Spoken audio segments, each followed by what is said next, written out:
Hey, what is up guys? It's me, Anthony, here to give you guys another movie review that we're going to do something a little bit different. I'm going to be reviewing and ranking all three of the Fear Street movies. If you haven't noticed already, I have a lot of Goosebumps stuff in here, so I'm a big fan of R.L. Stine and also the Fear Street series. It's more of like an adult version of Goosebumps, and I was really excited that they are loosely adapting the book series into a movie series, and I gotta say, I had a lot of fun. So let's get into this ranking, and let's start off with number 3 in this ranking, and that is Fear Street Part 1, 1994. So this movie starts off the trilogy, and though it's in the third spot, I don't think that it is a bad film, a totally bad film. It just, for me, has a little bit of pacing issues. It just kind of goes a little bit too fast for me. It doesn't stop and, you know, take in the scenery and just like slow down and tell us the story. There's also a lot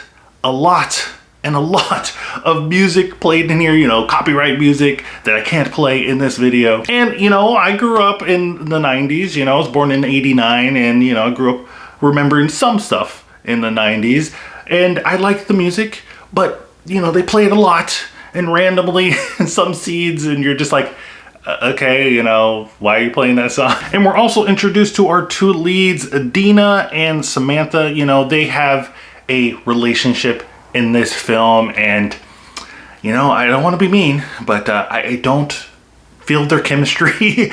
I don't really care about them, and luckily there is people that are beside them, you know, supporting characters, and specifically Dina's brother, who are a lot more entertaining, a lot more likable than they are. But when this movie is good, it's good. It's particularly the opening scene, very much of Scream vibes. I like that a lot. Also, just the color of all three of these movies, but this one in particular, I think it has some of the best coloring in the movie, and I don't really talk about that kind of stuff in my reviews because, you know, I don't really care about it. I just more like, is it fun? Did I have fun with the movie? Number 2, Fear Street Part 3, 1666. So this is the third and final entry of the Fear Street series, and we get everything wrapped up in a nice little bow. We go back to 1600s and we see the origin story of Sarah Fear, the witch, quote unquote, and we know a little bit more of her backstory, how she became to where she is now. And I feel like they kind of should have made this movie into like, you know, not just Fear Part 3, 1666, but it should have been Fear Part 3,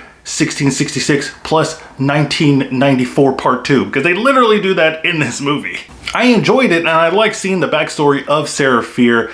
Did kind of think it was kind of funny that we had all these characters from different, you know, from the present into this one, you know, playing different characters and stuff. You know, I see why they did it. I didn't think it really worked that much for me. And again, this kind of revolves around the two leads in here, Sam and Dina.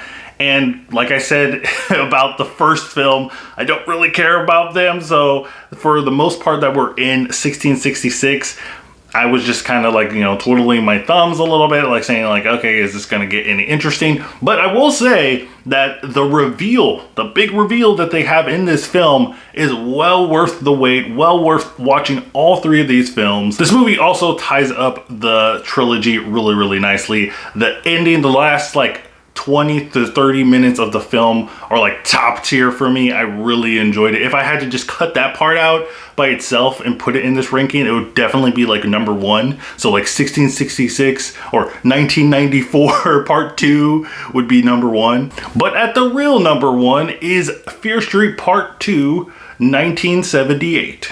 So after the events of the first film, we get a backstory of one of the survivors of the Sarah Fear attacks, Ziggy Berman, as she is at summer camp with her sister and a whole bunch of her other classmates as they try to run away from the rice sack killer. That's just what I'm gonna call him. And this one is so good. If you're into slasher films, which I'm not really into slasher films that much, but this one, I was like, you know, I think I gotta start watching some slasher films. If they're as just good as this one, count me in. But I just like everything, the aesthetic, the colors, the cinematography, the acting, I think is the best in this film out of the other two films. And I just like the characters a lot more in this one. That's the biggest thing for me, is the characters are a lot more enjoyable and a lot more relatable. I like Ziggy. I like, you know, Sheriff Good, young Sheriff Good. I like the sister in here, which I was surprised. I didn't think I was gonna like Ziggy's sister, but the more the movie went on, the more and more I was like, I'm rooting for her, and I really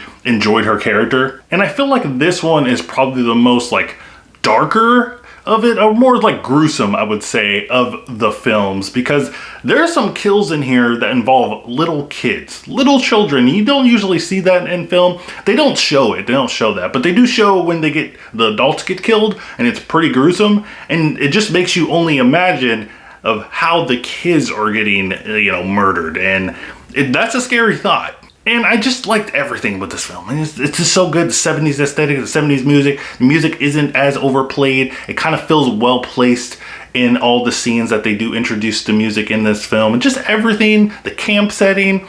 It seems all generic, but it just worked out really well. But guys, that is my ranking for the Fear Street trilogy. I really enjoyed this trilogy as a whole. I think all movies have something unique and different to offer. And there's just something for everybody in each film. If you like, the 90s a little bit more, there's something in there for the first film. If you like, the 1600s, I guess.